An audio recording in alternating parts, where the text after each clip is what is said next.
Welcome back to Sims Complete. I'm your host, Matt Sims, alongside the man himself, Double Sticks, Phil Sims. This is the Sims Complete podcast on the Bleav Sports Network, brought to you by FanDuel. And we are getting just ever closer to final cuts, which is always, of course, a upsetting time, right, for a lot of people, a lot of players, Yep. and families involved within that process. A bittersweet moment for a lot of players because, no doubt, just going out there, giving your all and competing at a super high level. Not a lot of people get the opportunity to even do that. And then to cross over into that threshold, to be a part of that 53 active roster, right, and to be in the NFL, just unbelievable. And was at Giants camp the other day, big guy, actually yesterday and today. Oh, wow. And, talking with Coach Harbaugh, me and Bob Papa doing stuff there with Sirius XM, and just him describing to us how there's about 10 to 15 players that are fighting for 5 to 6 jobs, it seems like, that are still kind of wide open. And that just kind of shows you how challenging it is for these franchises and that process and what that looks like. And he even said too, he goes, we definitely have way more than 53 guys that we Bleav should be in our locker room and a part of our Giants future. So you could just kind of see right there from a guy who has been through this a lot, been doing it for almost 20 years now, right, as a head coach. Mhm. Just it doesn't get any easier. It's always the battle for every single team and roster construction towards the end of this, from going to 90 to 53. And man, it's tough, because they got a game this weekend.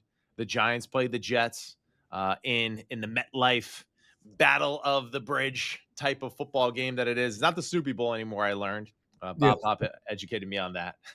But it still means a lot, that game. And why don't you describe a little bit your own experience as a player that really wasn't on necessarily the cut watch, but just how those things kind of took place around you as you were preparing for the season.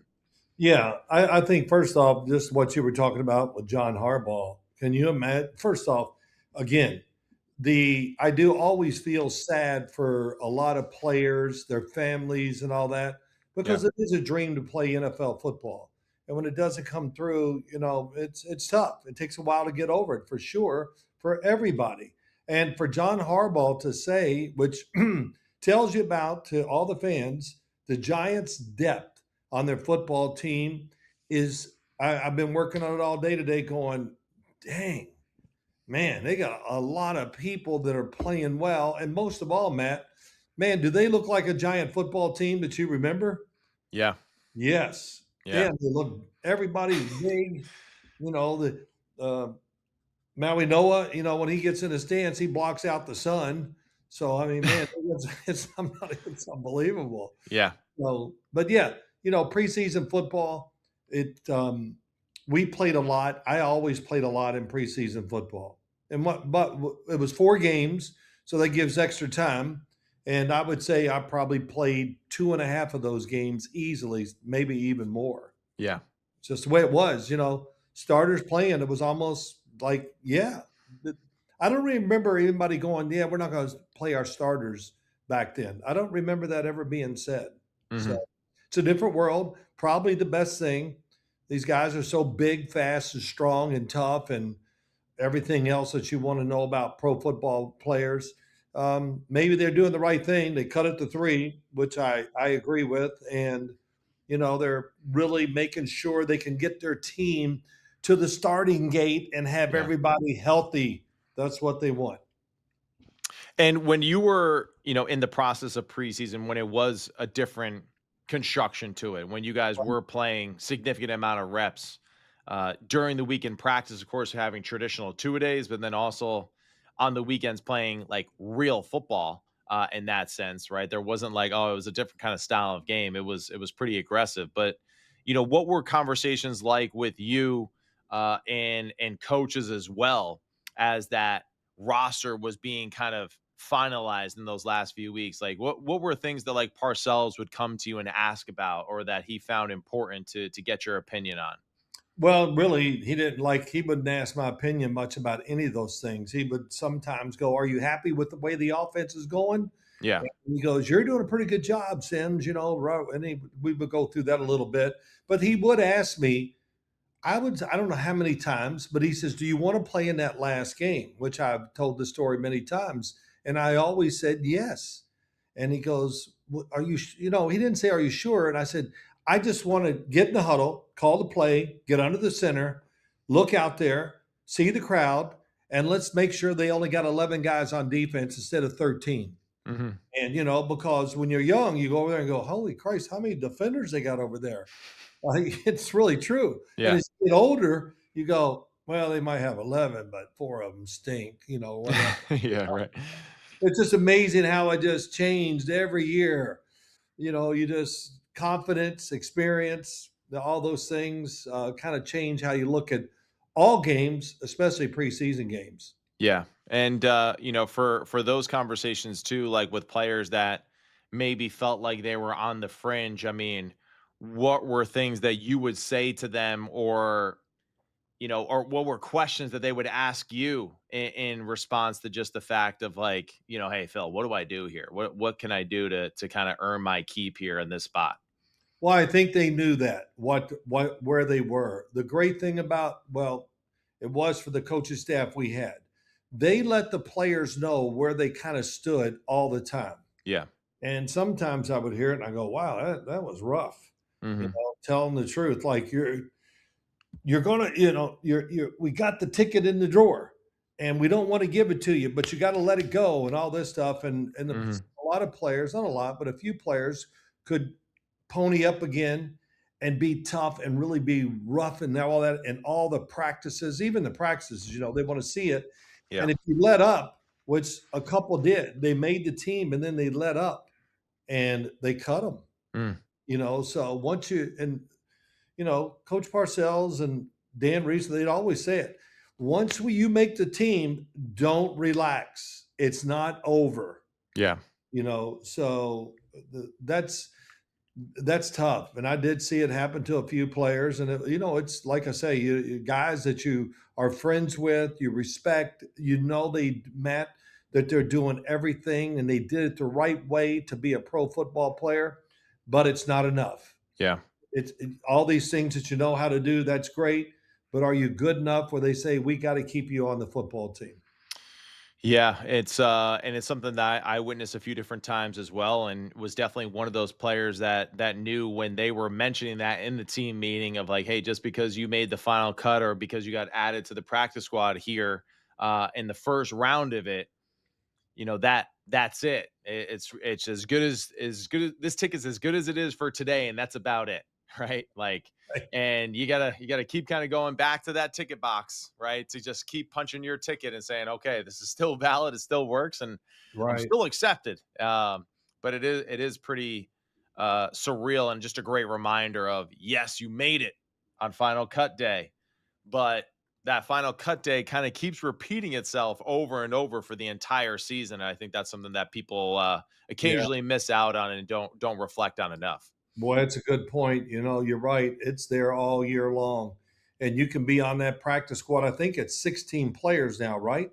I Bleav so, yes. I mean, man, that's a lot. And too, they're judging And them. veterans now, which is great. Yeah. But they're judging them as they go along too. They always do this. Let me oh, there we go. But yeah, instead of faking it like, "Oh, it's over there." Yeah. What was I talking about? Yeah, I can't remember. So Well, all right. I mean, I think we covered that. We yeah, know the importance of the last preseason right. game, and to hear Coach Harbaugh too, just in the way that he described, like how to inspire guys, but also kind of add the pressure cooker at the same time. It's a big deal, especially with the way that he said the amount of players that are right on that cusp of being on it, being in it, and out. So Yeah, pretty fascinating. The news from today's practice at New York Giants practice. So they had a little bit of a walkthrough tempo yesterday.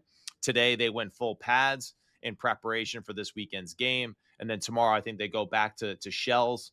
But the upsetting news that came out of training camp today was the fact that Calvin Austin was carted off the field at Giants practice. He was in a one-on-one period where he started to grab his right knee and went down to the ground after one of the reps. Mr. Mara and a few of the players came over to him, of course. And yeah, he was carted off. It does seem like from reports that it could be a severe knee injury, but until further notice, we just don't know. But that being said, yeah, Calvin Austin just got caught in a movement and knee, Sure. and we'll see how it plays out for him. So that's another thing that is part of the discussion that we're having, right? I mean, we were discussing, 10 to 15 guys, trying to fit the spot for very limited amount of room. And this is where occasionally opportunity, does open up a window for someone to step in. And although it's like extremely sad on one end for Calvin Austin, for his family, and hopefully it's nothing too significant, too lingering for him. On the other end, it does present one football player with the chance now to maybe make the team because of this opening potentially on the rosters. That just kind of reminds you of just how challenging it is to be an NFL football player, and just the fine line between making it and not making it. Remember, all the guys that do get released by the teams, Mm-hmm. everybody's on it. These coaches, the people, the front office, they're trying to look at every player. They got tons of people there judging them, with these games that are going on. And you might not make it. Let's just say you're with the Giants and you're a good player and you don't make the roster. And there's going to be a phone call. But, I'm not going to say probably, but maybe there's a phone call that comes and says, "We want you, and we're going to put you on the active roster." And that does happen. So Yeah. I've seen it, every year. I kind of once you start looking through everything when the cuts come, there'll be quite a few guys get cut from one team and be picked up by another. Yeah, definitely. And the interesting thing too about it is that Calvin Austin is listed, on the depth chart as a starter for the New York Giants, along with Malik Neighbors, along with Darius Slayton, Malachi Fields being high up on that list too, with Odell Beckham. So now this presents an opportunity for guys like Xavier Gibson and some others as well, to kind of fill in that spot, right, for this roster. When I was at practice the other day too, one thing that I really, walked away from and just really enjoyed, especially speaking with Coach Harbaugh, is just like how much of an educator he is, Uh, and just how intentional he is with the selection of his coaches. One thing that he said that was extremely important to him was just like the integrity of the coaches, right? The integrity of their coaching and being able to be elegantly simplistic with their coaching and with their teaching. How can you take complex things and just break it down for players to absorb it and to play fast and to have fun and to do their job?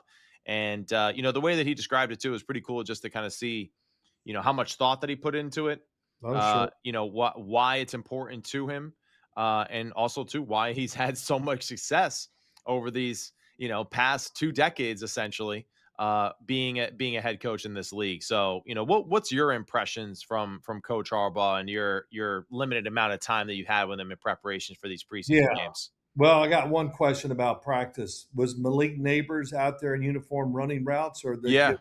He was. he was out there, he was running around, and he was out there yesterday, he was out there today, and for the entire workout, entire practice, all go. There it didn't seem like there was any reservations. It didn't seem like there was like a handler making sure that they were counting his reps and all of that. He seemed to be in the mix of practice that way, and moving pretty well. So pretty exciting for Giants fans that Malik Neighbors is out there participating and starting to get his reps underneath him. Yeah, with Coach Harbaugh, really, really interesting. Very honest with us when he talks about it, and he puts it in simple terms. And you kind of said some of the things that already about him. He's been doing it for head coach. This is year 19, I think. So whatever he did, which was really good stuff down in Baltimore, I kind of look at it this way: that he came to New York. He understands the history of the game. What about teams and the Giants? He just looked at it as like it's the New York Giants. Sure, he wanted to be part of it, but everything he did and learned in Baltimore, there's always going to be things he's going to look back on and go, man, I shouldn't have done this, this, and I'm going to do this, all those things. And I think it just makes him a better coach Yeah. because you can tell by being around him, he's not tired of coaching. Yeah. And he's not tired of, I think he gets, and a lot of coaches do, they get great satisfaction, or it's maybe that's not the word, just to watch guys and see it and just have opinions and know what you want and you're going to have on your football team. Yeah. And what's amazing, Matt, he comes down from Baltimore, which their number one thing is when they talked about a player, goes, how big is he? I mean, it's the biggest damn team you ever seen, and those uniforms made them look bigger. But the Giants, in a course of, a year and a half, however you want to say it, I mean, they're a really big football team. Yeah. I mean, they It's got to real. be one of the biggest. They got backups that come in there. I'm doing all these numbers and all that. They got so many backups that came in these exhibition games that really played really well. Yeah. And so that kind of answers the question about what he kind of said to you guys. Man, we got more than 53, players on a roster in this team. He's got much more than that. And that's going to be a big thing, how to keep as many as they can. That's going to be hard, but it's been really nice being around him. Not that I knew a lot, but I did a lot of Baltimore Raven games. So I have a good feel how he acted to us then and what he does now. And it's all I can say is it's all good. And the Giants are damn lucky he came here to coach. Yeah, yeah, it really is. And, something I want to add to that thought as well, as far as just like the size of the football team and just kind of the way they've been constructed so far, but also, it adds to the offensive side as well. Like, it's not just a defensive side of thing too. Like, of course, with Francis Moinoa, John Michael Schmitz, right, growing into his body, right, and being a stronger pro at the center position, and of course, Illuminor, Andrew Thomas, Runyon, I mean, big dudes. And now add with that guys like Ricard, and then just seeing like Isaiah Likely on the practice field, for the first time, and seeing him lined up in that sense, along with Malachi Fields, like was pretty cool because, when they break the huddle, both Fields and Likely, for a quick second, I'm just like, okay, wait, who's who here? Who's the receiver? Who's the tight end? Because Yeah. they both have that same structure, very square, very strong, strong lower half, powerful out of the stance. And, it was really cool. And it was really cool to see just Nagy and his approach to coaching and all that.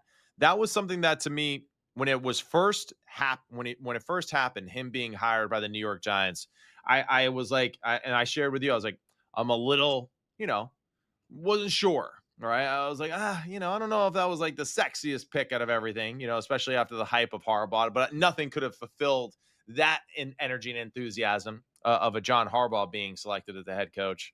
But just to see Nagy work, the way that he carries himself, the way that he communicates, and just being a former player and just kind of watching from afar how he communicates with his quarterbacks, I was like, man, Yeah. this guy's a dude, man. He's a Yeah. real coach, man. He's really on it, and his Oh, communication is phenomenal. So I just thought that was, like, for me, really cool for me to see that in person, of just like, you know what?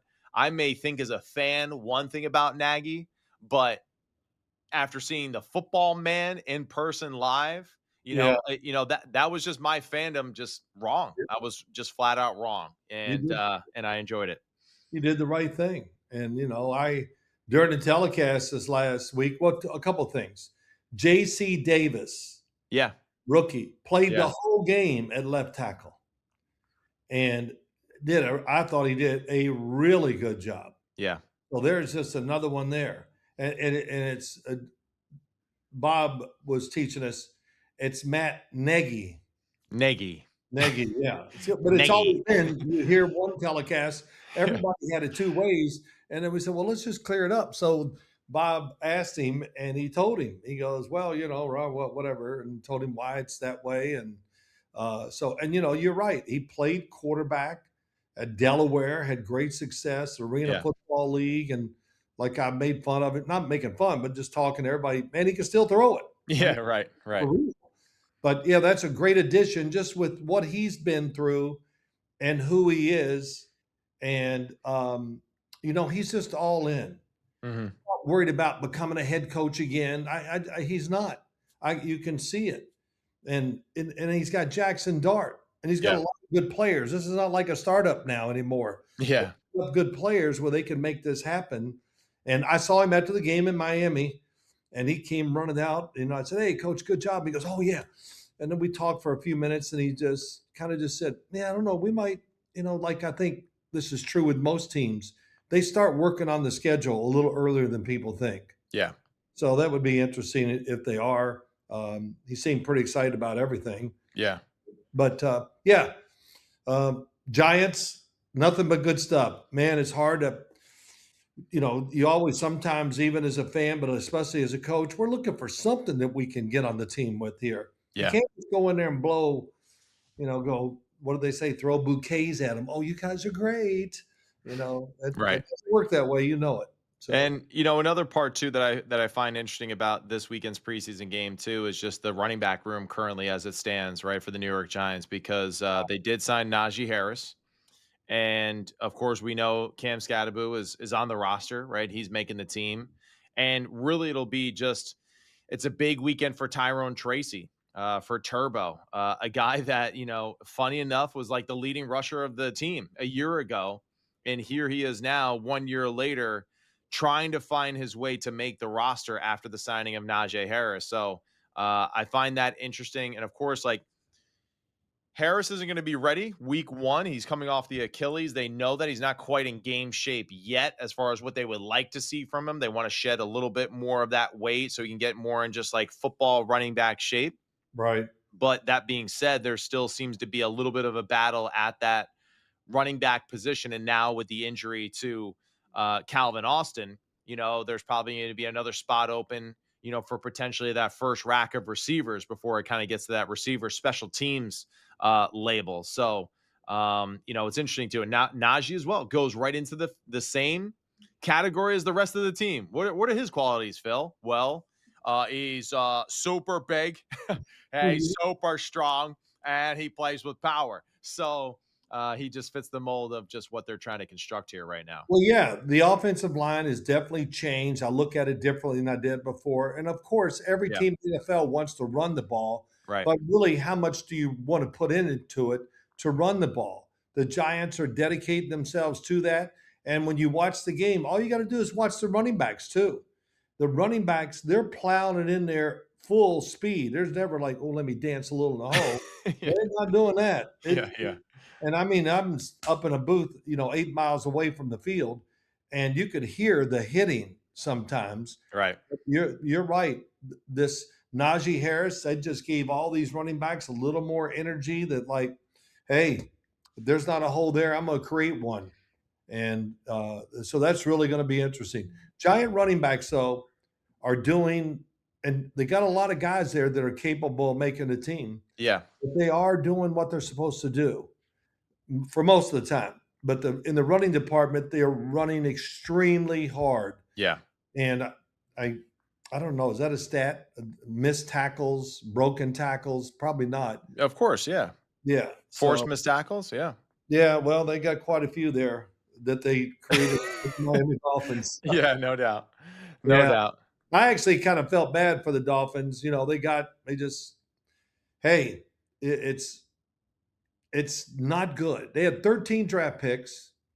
But when I saw the team, it still kind of reminds me of the same team. They look small. Hmm. They do have the quarterback that can get it done. An offensive line that has 2 first rounders and 2 second rounders there. Yeah. You think that's going to be what's going to help the team so much and manage the game a different way to protect your defense, whatever. But man, I was not impressed. Either the Giants they're like the Giants of old with we had back in the 80s, or the offensive line. I just overrated it big time. Yeah, I don't know. I mean, I do watching that preseason game though. I know just like wow, it did come across the screen of just one team being tougher than the other. Yeah. That was pretty obvious, just the tone of the game. And Yeah, I mean, like, I hope it works out for them there in Miami because I can't lie, it gave me that vibe of like, wow, you tried to deconstruct it so much from the past regime, you might help yourself exit out the back door faster than you thought because of how quickly you deconstructed everything. So you're not really giving guys like Malik Willis like a great opportunity to feel super confident, about like, yeah, Oh, you're our starter, but you have very little help, and I find that a little interesting too. And even too, just like guys like Devon Achan as well, it's like you yeah. might be wasting some of his prime years by how much you have just beating down the house that you built. Well, with Malik Willis, hey, the coaching staff of the Miami Dolphins, I mean, they don't like him. They're in love with him. They know they got a guy that's capable of winning games Yeah, physically and mentally. He understands. He's really gone through the rough times, and here he is. And right. look at what he did in Green Bay. It was not good. It was terrific for all the fans down there who have already started the chants. We want Arch. Oh, okay, that's great. To start that right now. Watch Malik Willis. I wonder about their team real quick. Is just can they present enough opportunities to him so he can really show who he is? Yeah, and I don't know if they can. I don't know. I, I'll be curious to see how that plays. yes or no? Right now, I would say no. Yeah. So we'll see. Yeah, it'll be a fine line. But all right, Big Phil, this was awesome. And yeah, I know one thing. Spoke with Arll Reese after practice. Does that dude love football? That is like he is a cool dude. He is Oh, a cool. I'm like, "Yo, are you having fun?" I say, "Did Ohio State prepare?" And he goes, "Oh, yes, they did." yeah, So they get yeah, a defensive coordinator that was pretty good too. yeah, About yeah. So that was pretty cool, and just his attitude, his enthusiasm, and he feels obligated to perform well, in the history of New York Giants linebackers. So just even being a part of that history and knowing it and really enjoying it that way was pretty cool to experience. But just wanted to share that as we close out the show today. This is the Sims Complete podcast. What'd you say, big guy? no, I was going to say I was in the right here when you came in. Mhm. I was trying to get Arll Reese up on my computer because I wanted to just watch him. Yeah. And but I did see a few plays during the game. I went, "Oh my god, that's different." Yeah. And with him and Tremaine Edmonds next to each other too, my God. So Gets on the edge. good luck. It's Yeah. yes. All right. Well, good stuff, man. That way to hang in there today. Hey, you too, Phil. This is Sims Complete Podcast on the Bleav Sports Network, brought to you by FanDuel. He is Phil Sims. I am Matt Sims, and we will see you next week as we get closer and closer to week 1 of the NFL football season. Thank you for tuning in. We'll see you guys next week.